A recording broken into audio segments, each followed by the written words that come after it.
সবাইকে নববর্ষের প্রণাম জানাই। আজ আমি কবিগুরু রবীন্দ্রনাথ ঠাকুরের নববর্ষটি প্রস্তুত করছি। নববর্ষ।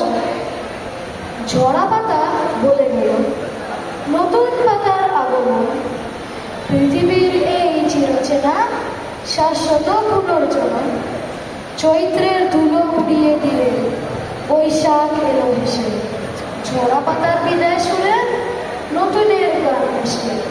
পয়লা বৈশাখের বলে রাঙা রোদের ছোঁয়া, মাটির গন্ধ, আমের ফুলের মিষ্টি মধুর হাওয়া।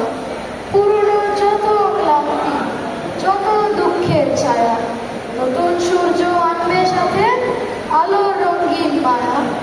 ঝরা পাতার শেষ কথায় আশার সুর বাজে, নতুন জীবন ফুটবে আবার নবীন দিনের মাঝে।